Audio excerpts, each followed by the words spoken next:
Hello, welcome to my channel Shweta's creations and blog. ಎಲ್ಲರೂ ಹೇಗಿದ್ದೀರಾ?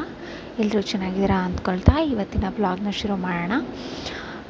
ಇವತ್ತಿನ ಬ್ಲಾಗ್ನ ಶುರು ಮಾಡ್ತಾಯಿದ್ದೀನಿ. ಈ ಬ್ಲಾಗ್ ನಿಮಗೆ ಇಷ್ಟ ಆಯಿತು ಅಂತಂದರೆ ಪ್ಲೀಸ್ ಲೈಕ್ ಮಾಡಿ, ಹಾಗೆ ಸಬ್ಸ್ಕ್ರೈಬ್ ಮಾಡಿಕೊಂಡು ನೋಡಿ, ವಿಡಿಯೋನ ಕೊನೆಯವರೆಗೂ ನೋಡಿ. ಹಾಗೆ ಅದ್ರ ಪಕ್ಕದಲ್ಲಿ ಬೆಲ್ ಐಕಾನ್ ಇರುತ್ತೆ, ಅದನ್ನು ಕೂಡ ನೀವು ಪ್ರೆಸ್ ಮಾಡಿದ್ರೆ ನಿಮಗೆ ಎಲ್ಲ ವಿಡಿಯೋಗಳು ಕೂಡ ನೋಟಿಫಿಕೇಷನಲ್ಲಿ ಬರುತ್ತೆ. ಮತ್ತು ನಾನಿವತ್ತು ಆಫೀಸಿಂದನೇ ಬರುವಾಗಲೇ ಸೊಪ್ಪು ಫ್ರೆಶ್ ಆಗಿ ಸಿಕ್ಕಿತ್ತು. ಸೊ ಹಾಗಾಗಿ ಬರ್ತಾನೆ ನಾನು ಸೊಪ್ಪನ್ನ ತೊಗೊಂಬಂದೆ. ಸೊ ಇವತ್ತಿನ ಊಟಕ್ಕೆ ಅಂತ ಹೇಳಿಬಿಟ್ಟು ಸೊಪ್ಪು ಸಾರು, ಮುದ್ದೆ, ಹಾಗೆ ಅನ್ನನ ಮಾಡ್ಕೊಳ್ಳೋಣ ಅಂತೇಳಿ ರೆಡಿ ಮಾಡ್ತಾಯಿದ್ದೆ. ನನ್ನ ಮಗಳು ಕೂಡ ಬಂದು ತುಂಬಾ ಹಠ ಮಾಡ್ತಾಯಿದ್ಲು, ಹೆಲ್ಪ್ ಮಾಡ್ತೀನಿ ಹಾಗೆ ಹೀಗೆ ಅಂತೇಳಿ. ಸೊ ಹಾಗಾಗಿ ಅವಳು ಕೂಡ ಸೊಪ್ಪನ್ನೆಲ್ಲ ಕ್ಲೀನ್ ಮಾಡಲಿಕ್ಕೆ ಹೆಲ್ಪ್ ಮಾಡಿದ್ಲು. ಇಬ್ಬರು ಸೇರಿ ಅವಳಿಗೂ ಕೂಡ ಬೋರ್ ಆಗ್ತಾಯಿದೆ, ಹೋಮ್ವರ್ಕ್ ಎಲ್ಲ ಮಾಡಿ ಮುಗಿಸಿದ್ದೀನಿ ಅಂತ ಅಂದ್ಕೊಂಡು ಶೆಲ್ಫ್ ಮೇಲೆ ಕೂತ್ಕೊಂಡು ತರಲೆ ಮಾಡ್ತಾಯಿದ್ದಾಳೆ. ಸೊ ಸರಿ, ಇನ್ನೇನು ಮಾಡಲಿಕ್ಕಾಗುತ್ತೆ, ಮಕ್ಕಳನ್ನ ಬೇಡ ಅಂತ ಕಳಿಸ್ಲಿಕ್ಕಾಗಲ್ವಲ್ಲ. ಸೊ ಅವಳನ್ನು ಹಾಗೆ ಕೂರಿಸ್ಕೊಂಡು ಹೇಗೆಲ್ಲ ನಾನು ಅಡುಗೆನ ಮಾಡ್ತೀನಿ ಅನ್ನೋದನ್ನ ಕೂಡ ಹೇಳ್ಕೊಡ್ತಾ ಇದ್ದೆ. ಅವಳು ಕೂಡ ಅದನ್ನ ಹೇಗೆ ಮಾಡ್ತಾರೆ ಅನ್ನೋದನ್ನ ಪ್ರೀತಿಯಿಂದ ಮುದ್ದಾಗಿ ಕಲಿತಾ ಇತ್ತು. ಇನ್ನು ಆಫೀಸಲ್ಲೂ ಕೆಲಸ ಮಾಡಿ ಮನೆಯಲ್ಲೂ ಕೆಲಸ ಮಾಡಬೇಕು ಅಂದಾಗ ಸಾಮಾನ್ಯವಾಗಿ ಎಲ್ಲರಿಗೂ ಕೂಡ ಸ್ಟ್ರೆಸ್ ಅನ್ನೋದು ಇದ್ದೇ ಇರುತ್ತೆ. ಮಕ್ಕಳ ವಿಷಯದಲ್ಲಾಗಿರ್ಬೋದು, ಇಲ್ಲ ಮನೆ ವಿಷಯದಲ್ಲಾಗಿರ್ಬೋದು, ಮತ್ತು ಹೆಲ್ತ್ ವಿಷಯದಲ್ಲಾಗಿರ್ಬೋದು, ಎಲ್ಲ ವಿಷಯದಲ್ಲೂ ಕೂಡ ಸ್ಟ್ರೆಸ್ ಅನ್ನೋದು ಆಗ್ತಾನೇ ಇರುತ್ತೆ. ಕೆಲವೊಂದು ಸರಿ ಏನಾಗುತ್ತೆ ಅಂತಂದರೆ ತುಂಬ ಜಾಸ್ತಿ ಕೋಪ ಬರೋದು, ಸುಮ್ಮನೆ ಸಿಟ್ಟು ಬರೋದು, ಮತ್ತು ಯಾರಾದರೂ ನಾವು ಹೇಳಿದ್ನ ಆ ಟೈಮಲ್ಲಿ ಕೇಳಲಿಲ್ಲ ಅಂತಂದರೆ ಫುಲ್ ಕೋಪ ಬರುತ್ತೆ. ಮತ್ತು ಅದನ್ನ ಕಂಟ್ರೋಲ್ ಮಾಡಲಿಕ್ಕೆ ಆಗದೇ ಇರುವಷ್ಟು ಕೋಪ ಬರ್ತಾ ಇರುತ್ತೆ. ಸೊ ನಾನು ಇದನ್ನು ಕಂಟ್ರೋಲ್ ಮಾಡಲಿಕ್ಕೆ ಕೆಲವೊಂದು ಟಿಪ್ಸ್ಗಳನ್ನ ಫಾಲೋ ಮಾಡ್ತೀನಿ. ನಮಸ್ಕಾರ ಎಲ್ರಿಗೂ. ಇವತ್ತಿನ ವಿಷಯ ಏನಪ್ಪ ಅಂತಂದರೆ, ನಾವು ಹೇಗೆ ನಮ್ಮ ಡೈಲಿ ರೂಟೀನ್ನ ಈಸಿಯಾಗಿ, ಹಾಗೆ ಹ್ಯಾಪಿಯಾಗಿ, ಹಾಗೆ ರಿಲ್ಯಾಕ್ಸಾಗಿ ನಾವು ಸಾಗಿಸ್ಬೋದು ಅನ್ನೋದಕ್ಕೆ ಕೆಲವೊಂದು ಸಿಂಪಲ್ ಟಿಪ್ಸ್ನ ನಾನು ಇವತ್ತು ಕೊಡ್ತೀನಿ. ನಮ್ಮ ಜೀವನದಲ್ಲಿ ದೊಡ್ಡ ದೊಡ್ಡ ಬದಲಾವಣೆಗಳಿಗೆ ಕಾಯೋದಕ್ಕಿಂತ ಸಣ್ಣ ಸಣ್ಣ ಬದಲಾವಣೆ ಮಾಡಿಕೊಂಡ್ರೆ ಜೀವನ ಮುಂದೊಂದು ದಿನ ದೊಡ್ಡ ಬದಲಾವಣೆನ ತರುತ್ತೆ ಅನ್ನೋದ್ರಲ್ಲಿ ನಿಜವಾಗ್ಲೂ ಎರಡನೇ ಮಾತಿಲ್ಲ ಅಂತಲೇ ಹೇಳ್ಬೋದು. ಸೊ ಇವತ್ತು ನಾವು ಮಾಡ್ಕೊಳ್ಳೋ ಚಿಕ್ಕ ಚಿಕ್ಕ ಬದಲಾವಣೆಗಳೇ ಮುಂದೆ ನಮ್ಮ ದೊಡ್ಡ ದೊಡ್ಡ ಬದಲಾವಣೆಗೆ ಕಾರಣ ಆಗುತ್ತೆ ಅಂತಂದರೆ ಅದನ್ನ ನಂಬಲೇಬೇಕಾಗುತ್ತೆ. ಸೊ ಹಾಗಾಗಿ ನಾನು ಕೂಡ ಇದನ್ನು ತುಂಬ ದಿನದಿಂದ ಫಾಲೋ ಮಾಡ್ತಾಯಿದ್ದೀನಿ. ಸೊ ಹಾಗಾಗಿ ಐ ಟ್ರಸ್ಟ್ ದಿಸ್ ವರ್ಡ್ ಅಂತ ಹೇಳ್ತಾ, ಸೊ ಇವತ್ತು ಈ ವಿಷಯನ ನಾನು ನಿಮ್ಮ ಜೊತೆ ಶೇರ್ ಮಾಡ್ಕೋಬೇಕು ಅಂತ ಭಾವಿಸ್ತಾ ಇದ್ದೀನಿ. ಸೊ ನಮಗೆ ರಿಲ್ಯಾಕ್ಸಾಗಿ ನಾವು ಆ ದಿನನ ಕಳಿಬೇಕು ಅಂತಂದರೆ ನಾವು ಮೊದಲನೇಗೆ ಮಾಡಬೇಕಾಗಿರೋದೇನಪ್ಪ ಅಂತಂದರೆ, ಬೆಳಿಗ್ಗೆ ನಾವು ಬೇಗನೆ ಎದ್ದೊಳೋದು ಒಂದೇ ದಿನಕ್ಕಾಗುತ್ತಾ? ಇಲ್ಲ, ಖಂಡಿತ ಸಾಧ್ಯ ಆಗೋದಿಲ್ಲ. ನಾನೇನು ಮಾಡ್ತಾಯಿದ್ದೆ, ಮುಂಚೆ ಎದ್ದೊಳೋದೇ ಟೈಮ್ ಲೇಟ್ ಆಗ್ತಾಯಿತ್ತು, ಅಂದರೆ 6:30 ಎಬೋ ಆಗ್ತಾಯಿತ್ತು. ಅವಾಗ ಏನಾಗ್ತಾಯಿತ್ತು, ಎಲ್ಲ ಕೆಲಸನೂ ಜಾಸ್ತಿ ಇರೋವಂಥ ಟೈಮಲ್ಲಿ ಹೌದು ಆಫೀಸ್ಗೂ ಹೋಗಬೇಕು, ಮಕ್ಕಳನ್ನು ಸೇಮ್ ಟೈಮ್ಗೆ ಸ್ಕೂಲಿಗೂ ಕಳಿಸ್ಬೇಕು ಅಂತಂದಾಗ ನಿಜವಾಗ್ಲೂ ಯಾರಿಗೆ ಅದು ಕೋಪ ಬಂದೇ ಬರುತ್ತೆ. ಆವಾಗ ಎರಡನ್ನೂ ಕೂಡ ಸೇಮ್ ಟೈಮಲ್ಲಿ ಮ್ಯಾನೇಜ್ ಮಾಡಲಿಕ್ಕಾಗಲ್ಲ. ಸೊ ಇವಾಗ ತುಂಬ ದಿನದಿಂದ ನಾವು 7 ಗಂಟೆಗೆ ಎದ್ದು 6:30ಗೆ ಎದ್ದು ರೂಢಿಯಾಗಿದ್ದೀವಿ ಅಂತಂದಾಗ 5 ಗಂಟೆಗೆ ಏಳಲಿಕ್ಕಂತೂ ಚಾನ್ಸೇ ಇಲ್ಲ. ಏಕೆಂದರೆ ನಮ್ಮ ಬಾಡಿ ಆಗಿರ್ಬೋದು, ನಮ್ಮ ಮೈಂಡ್ ಆಗಿರ್ಬೋದು ಆಲ್ರೆಡಿ ಆ ಟೈಮ್ಗೆ ಫಿಕ್ಸ್ ಆಗೋಗ್ಬಿಟ್ಟಿರುತ್ತೆ. ಸೊ ನಾನು ಮಾಡೋ ಮೊದಲೇ ಟಿಪ್ಸ್ ಏನು ಮಾಡಿದೆ ಅಂತಂದರೆ, ಈ ವಾರದಲ್ಲಿ ನಾನು 7 ಗಂಟೆಗೆ ಎದ್ದೇಳ್ತಾ ಇದ್ದವಳು 6:45ಗೆ, ನೆಕ್ಸ್ಟ್ ವೀಕಲ್ಲಿ 6:30, ಈ ರೀತಿ ನನ್ನ ಟೈಮ್ನ ಚೇಂಜ್ ಮಾಡ್ಕೊಂಬಂದೆ. ಇವಾಗ ಈಸಿಯಾಗಿ ನಾನು ಬೆಳಿಗ್ಗೆ 5:30 ಇಲ್ಲ 6 ಗಂಟೆಗೆ ಎದ್ದೇಳಲಿಕ್ಕೆ ಈಸಿ ಆಯಿತು. ಸೊ ಹಾಗಾಗಿ ನನ್ನ ಟೈಮ್ನ ಏನೊಂದು ಅರ್ಧ ಗಂಟೆ ದಿನದಲ್ಲಿ ನನಗೋಸ್ಕರ ನಾನು ಮೀಸಲಿಡ್ತೀನಿ. ಅಂದರೆ ಬೆಳಿಗ್ಗೆ ಎದ್ದು ಫ್ರೆಶ್ ಅಪ್ ಆಗಿ ಏನಾದರೂ ಒಂದು ಬುಕ್ ಓದ್ಬೋದು. ಅಂದರೆ ಬುಕ್ ಓದೋದು ಅಂತಂದರೆ ನಾನು ಭಗವದ್ಗೀತೆ ಓದೋದನ್ನು ಶುರು ಮಾಡಿಕೊಂಡೆ. ಸೊ ಅದು ನನಗೆ ಮನಸ್ಸಿಗೆ ಸ್ವಲ್ಪ ನೆಮ್ಮದಿ ಅಂತ ಅನ್ಸ್ಲಿಕ್ಕೆ ಶುರುವಾಯಿತು. ಇಲ್ಲ ಅಂತಂದರೆ ಒಂದು ಸಣ್ಣದಾಗಿ ಒಂದು ವಾಕಿಂಗ್ ಮಾಡೋದಾಗಿರ್ಬೋದು, ಇಲ್ಲ ಎಕ್ಸಸೈಸ್ ಮಾಡೋದಾಗಿರ್ಬೋದು, ಇಲ್ಲ ಬಾಡಿ ಸ್ಟ್ರೆಚಿಂಗ್ ಆಗಿರ್ಬೋದು, ಯಾವುದೇ ಒಂದು ನಿಮಗಿಷ್ಟವಾಗಿರುವಂಥ, ಇಲ್ಲ ಧ್ಯಾನ ಆಗಿರ್ಬೋದು, ಇಲ್ಲ ನಿಮಗೊಂದು ಇಷ್ಟವಾಗಿರುವಂತಹ ಮ್ಯೂಸಿಕ್ ಕೇಳೋದಾಗಿರ್ಬೋದು, ಇದೆಲ್ಲವನ್ನು ಕೂಡ ನಿಮಗಿಷ್ಟವಾದ ರೀತಿಯಲ್ಲಿ ದಿನನ ಶುರು ಮಾಡಿದ್ರೆ ಖಂಡಿತ ಆ ದಿನ ಫುಲ್ಲು ಕೂಡ ನಿಮ್ಮ ಇಷ್ಟದಾಗಿ ಇರುತ್ತೆ, ಹಾಗೆ ಪಾಸಿಟಿವ್ ಆಗಿ ಕೂಡಿರುತ್ತೆ ಅಂತ ನಾನು ಭಾವಿಸ್ತಾ ಇದ್ದೀನಿ.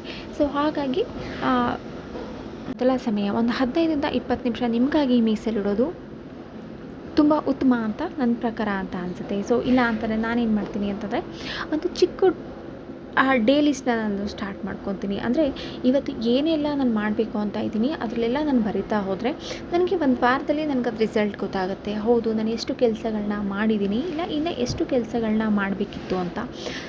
ಇದರಿಂದ ಏನನ್ಸುತ್ತೆ, ನಮ್ಮ ಶಕ್ತಿ ಆಗಿರ್ಬೋದು, ನಮ್ಮ ಸಾಮರ್ಥ್ಯ ಆಗಿರ್ಬೋದು, ಎಷ್ಟು ನಾವು ಮಾಡ್ತಿದ್ದೀವಿ ಅನ್ನೋದು ಕೂಡ ನಮ್ಮ ಅರಿವಿಗೆ ಬರುತ್ತೆ. ದೊಡ್ಡವ್ರು ಹೇಳ್ತಾರಲ್ವ, ಬೆಳಿಗ್ಗೆ ಮಾಡಿರೋ ಕೆಲಸ ಯಾವತ್ತೂ ಕೂಡ ನಮ್ಮನ್ನು ಬೆಳೆಸುತ್ತೆ ಅಂತ. ಸೊ ಹಾಗೆ ನಾವು ಬೆಳಿಗ್ಗೆ ಅದನ್ನು ಮಾಡಿದ್ದೀವಿ ಅಂತಂದರೆ ಸಂಜೆವರೆಗೂ ನಮಗೆ ಆ ಕೆಲಸ ನೆನಪಲ್ಲಿರುತ್ತೆ. ನಾವು ಇದನ್ನು ಮಾಡಲೇಬೇಕು, ಇವತ್ತು ಇದು ಕಂಪ್ಲೀಟ್ ಆಗುತ್ತೆ ಅಂತ. ಸೊ ಹಾಗಾಗಿ ಡೇ ಲಿಸ್ಟ್ ಮಾಡೋದು ಕೂಡ ತುಂಬಾ ಇಂಪಾರ್ಟೆಂಟ್ ಕೆಲಸ. ಯಾಕಂದರೆ ನಾವು ಪ್ರಿಯಾರಿಟಿಗೆ ತಕ್ಕಂತೆ ಕೆಲಸಗಳನ್ನ ನಿಭಾಯಿಸ್ಬೋದು. ಯಾವುದು ಪ್ರಿಯಾರಿಟಿ ಇರುತ್ತೆ ಅಲ್ಲಿಂದ ನಾವು ನಮ್ಮ ಕೆಲಸನ ಮುಗಿಸ್ಕೊಂಡು ಹೋಗ್ತೀವಿ. ಆವಾಗ ನಮಗೆ ಆಗಿರ್ಬೋದು, ಫ್ಯಾಮಿಲಿಗಾಗಿರ್ಬೋದು, ಮಕ್ಳಿಗಾಗಿರ್ಬೋದು ಎಲ್ರಿಗೂ ಕೂಡ ಖುಷಿ ಇರುತ್ತೆ. ಯಾವುದೇ ರೀತಿಯ ಜಂಜಾಟ ಇರೋದಿಲ್ಲ. ಮತ್ತು ಸ್ಟ್ರೆಸ್ ಆಗಿರ್ಬೋದು, ಇಲ್ಲ ಬೇಡದೇ ಇರುವಂತಹ ಟೆನ್ಷನ್ ಆಗಿರ್ಬೋದು ನಮ್ಮ ದಿನದಲ್ಲಿ ಬರೋದಿಲ್ಲ ಅಂತ ಹೇಳ್ತೀನಿ.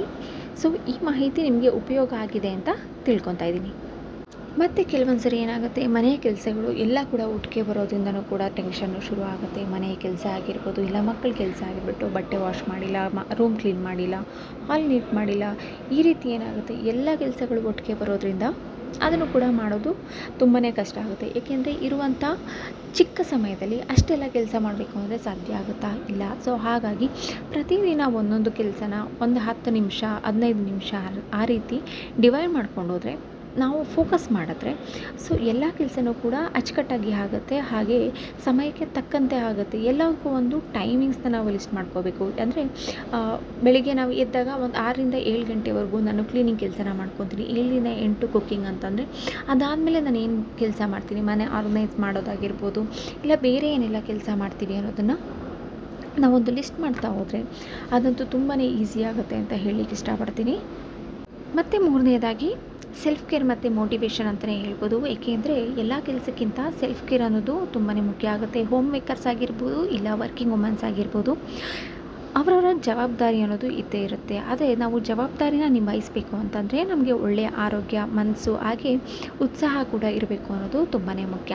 ಅಂದರೆ ಒಂದು ವಾರದಲ್ಲಿ ಇಲ್ಲ ಒಂದು ದಿನದಲ್ಲಿ ಕನಿಷ್ಠ 15ರಿಂದ 20 ನಿಮಿಷ, ಇಲ್ಲ ವಾರದಲ್ಲಿ 4ರಿಂದ 5 ದಿನ ನಿಮ್ಮ ಹವ್ಯಾಸಗಳಿಗೆ, ನಿಮ್ಮ ಹಾಬಿ ಅಂತ ಏನಿರುತ್ತಲ್ಲ, ಅದು ಹಾಡೋದಾಗಿರ್ಬೋದು, ಇಲ್ಲ ಅಂತಂದರೆ ನಿಮ್ಗೆ ಬೇರೆ ಪೇಂಟಿಂಗ್ ಆಗಿರ್ಬೋದು, ಡ್ರಾಯಿಂಗ್ ಆಗಿರ್ಬೋದು, ನಿಮಗೆ ಏನು ಇಷ್ಟ ಇರುತ್ತಲ್ಲ ಅದಕ್ಕೆ ಒಂದು ಸ್ವಲ್ಪ ಪ್ರಾಧಾನ್ಯತೆ ಕೊಟ್ಟರೆ ಅಟ್ಲೀಸ್ಟ್ ನಿಮಗೂ ಅನಿಸುತ್ತೆ ನಾನು ಕೂಡ ನನ್ನಿಷ್ಟವಾದಂಥ ಜೀವನ ನಡೆಸ್ತಾ ಇದ್ದೀನಿ ಅಂತ. ಇಲ್ಲ ನೀವು ಬರೀ ಕೆಲಸನೇ ಮಾಡ್ತಾಯಿದ್ದೀರಾ ಅಂದರೆ ಅದು ಕೆಲವೊಬ್ಬರು ಸರಿ ಏನು ಅನಿಸುತ್ತೆ, ನಾನು ಬರೀ ಮನೆ ಕೆಲಸಕ್ಕಷ್ಟೇ ಸೀಮಿತ ಆಗಿಬಿಟ್ಟಿದ್ದೀನಿ, ನನ್ನ ಎಲ್ಲ ಇಂಟ್ರೆಸ್ಟ್ಗಳನ್ನ ಕೂಡ ನಾನು ಗಾಳಿಗೆ ತೂರಿಬಿಟ್ಟಿದ್ದೀನಿ, ಮದುವೆ ಆದಮೇಲೆ ನನ್ನ ಜೀವನದಲ್ಲಿ ಏನೂ ಕೂಡ ನಾನು ಅಂದ್ಕೊಂಡಿದ್ದನ್ನ ಮಾಡೋಕ್ಕಾಗ್ತಾಯಿಲ್ಲ, ನನಗೆ ಅನಿಸಿದ್ದು ಯಾವುದು ಕೂಡ ಸಿಗ್ತಿಲ್ಲ ಅನ್ನೋ ಫೀಲ್ ಆಗುತ್ತೆ. ಸೊ ಹಾಗಾಗಿ ನಿಮಗೆ ಬುಕ್ಸ್ ಓದಬೇಕಂತ ಇದೆಯಾ, ಸೊ ಬುಕ್ಸ್ ಓದಿ. ಇವಾಗಂತೂ ಗೂಗಲಲ್ಲಿ ತುಂಬ ಸಿಗುತ್ತೆ. ನಾವು ಬುಕ್ಸ್ನ ದುಡ್ಡು ಕೊಟ್ಟೇ ಬೈ ಮಾಡಬೇಕು ಅಂತ ಏನಿಲ್ಲ, ಗೂಗಲಲ್ಲಿ ಸಿಗುತ್ತೆ. ನಿಮಗೆ ಹಾಬಿ ಟೈಮ್ ಅಂತ ಒಂದು ಇದು ಮಾಡ್ಕೊಳ್ಳಿ. ಮನೆಯಲ್ಲಿ ಪೇಂಟಿಂಗ್ ಆಗಿರ್ಬೋದು, ನಿಟ್ಟಿಂಗ್ ಆಗಿರ್ಬೋದು, ಇಲ್ಲ ನಿಮಗೆ ಟೈಲರಿಂಗ್ ಆಗಿರ್ಬೋದು, ಈ ರೀತಿಯ ಹಾಬಿ ಟೈಮ್ಗಳನ್ನ ಮಾಡ್ಕೊಳ್ಳೋದ್ರಿಂದ ನಾವು ಮಾಡೋ ಕೆಲಸ ನಮಗಂತೂ ಎಷ್ಟು ಖುಷಿ ಕೊಡುತ್ತೆ ಅಂತಂದರೆ, ನಿಜವಾಗ್ಲೂ ನಾನು ಇದನ್ನ ಎಕ್ಸ್ಪೀರಿಯೆನ್ಸ್ ಕೂಡ ಮಾಡಿದ್ದೀನಿ.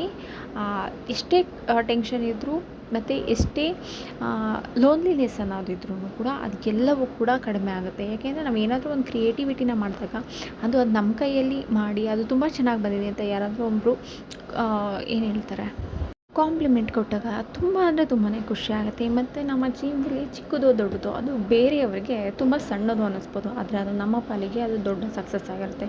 ಹಾಗೆ ಆ ಚಿಕ್ಕ ಚಿಕ್ಕ ಸಕ್ಸಸ್ಸನ್ನು ಕೂಡ ಸೆಲೆಬ್ರೇಟ್ ಮಾಡಿ. ಯಾರೇನು ಅಂದ್ಕೊತಾರೆ, ಯಾರೇನು ಮಾತಾಡ್ತಾರೆ, ನಮ್ಮಿಂದ ಏನು ಮಾತಾಡ್ತಾರೆ, ಅದೆಲ್ಲವನ್ನು ತಲೆಯಿಂದ ತೆಗೆದುಹಾಕಿ. ಏಕೆಂದರೆ ನಮ್ಮ ಜೀವನ, ನಮ್ಮ ಕನಸು, ನಮ್ಮ ಗುರಿ, ನಮ್ಮ ಮನೆ, ನಮ್ಮ ಮಕ್ಕಳು, ನಮ್ಮ ಜವಾಬ್ದಾರಿ ಅನ್ನೋದಷ್ಟೇ ಕೂಡ ನಿಮ್ಮ ಮನೆಯಲ್ಲಿ ನಿಮ್ಮ ತಲೆಯಲ್ಲಿರಲಿ. ಹಾಗೆ ನಿಮ್ಮ ಮನೆಯಲ್ಲಿ ಮತ್ತು ಮನಸ್ಸಿನಲ್ಲೂ ಇರಲಿ. ಯಾರೇನು ಅಂದ್ಕೊತಾರೆ, ಅಂದ್ಕೊಳ್ಳೋರು ಯಾರು ಬಂದು ನಮ್ಮ ಜೀವನ ನಡೆಸೋದಿಲ್ಲ, ನಮ್ಮ ಖುಷಿನ ನಮಗೆ ಕೊಡೋದಿಲ್ಲ. ನಿನಗೆ ಕಷ್ಟ ಆಗ್ತಾಯಿದೆಯಾ, ದುಃಖ ಆಗ್ತಾಯಿದೆಯಾ ಅಂತ ಕೇಳೋದಿಲ್ಲ. ಸೊ ಹಾಗಾಗಿ ನೀವು ಒಳ್ಳೆಯದನ್ನು ಮಾಡ್ತಾಯಿದ್ದೀರಾ, ನಿಮ್ಮ ಮನಸ್ಸಿನಲ್ಲಿ ಯಾವುದೂ ಕೂಡ ಕೆಟ್ಟದ್ದಿಲ್ಲ, ನೀವೇನು ಕೆಟ್ಟದ್ದು ಮಾಡ್ತಾ ಇಲ್ಲ ಅಂತ ಅಂದ್ಕೊಂಡಾಗ, ಸೊ ಬೇರೆಯವ್ರಿಗೆ ಯಾರೋ ಬೇಕಾಬಿಟ್ಟಿ ಮಾತಾಡೋರ ಮಾತಿಗೆ ತಲೆ ಕೆಡಿಸ್ಕೊಳ್ಳೋದು ಅಷ್ಟೊಂದು ಸಮಂಜಸ ಅಲ್ಲ ಅಂತ ನನಗನ್ಸುತ್ತೆ. ಸೊ ಹಾಗೆ ಇದಂತೂ ಹಾಗೆ ನೀವು ಮಾಡೋ ಪ್ರತಿಯೊಂದು ಕೆಲಸ ಕೂಡ ನಿಮ್ಮ ಸಕ್ಸಸ್ನ ತೋರಿಸುತ್ತೆ. ನಿಮ್ಮ ಮನೆಯಲ್ಲಿನ ಪ್ರತಿಯೊಂದು ಕೆಲಸ ನೀವು ಮನೆಯಲ್ಲಿ ಮಾಡೋದಾಗಿರ್ಬೋದು, ಇಲ್ಲ ನೀವು ಮನೆಯಿಂದ ಮಾಡೋದಾಗಿರ್ಬೋದು, ನಿಮ್ಮ ಶಕ್ತಿ ಮತ್ತು ಆತ್ಮವಿಶ್ವಾಸನ ಅದು ಬಿಲ್ಡ್ ಮಾಡುತ್ತೆ ಅಂತ ಹೇಳಲಿಕ್ಕೆ ಇಷ್ಟಪಡ್ತೀನಿ. ಕೊನೆಗೆ ಹೋಪ್ ದಿಸ್ ವಿಡಿಯೋ ಎಲ್ರಿಗೂ ಇಷ್ಟ ಆಯಿತು ಅಂತ ಭಾವಿಸ್ತಾ, ಮತ್ತೆ ಮುಂದಿನ ವೀಡಿಯೋದಲ್ಲಿ ಮತ್ತೆ ಇನ್ನೊಂದು ಕಂಟೆಂಟ್ ಜೊತೆ ಸಿಗ್ತೀನಿ ಅಂತ ಹೇಳ್ತಾ, ಎಲ್ರಿಗೂ ಸಪೋರ್ಟ್ ಮಾಡ್ತಿರೋರೆಲ್ಲರಿಗೂ ಕೂಡ ನಮಸ್ಕಾರ. ಸೊ ಹೀಗೆ ಸಪೋರ್ಟ್ ಮಾಡ್ತಾಯಿರಿ ಅಂತ ಹೇಳ್ತಾ, ಥ್ಯಾಂಕ್ ಯು ಆಲ್.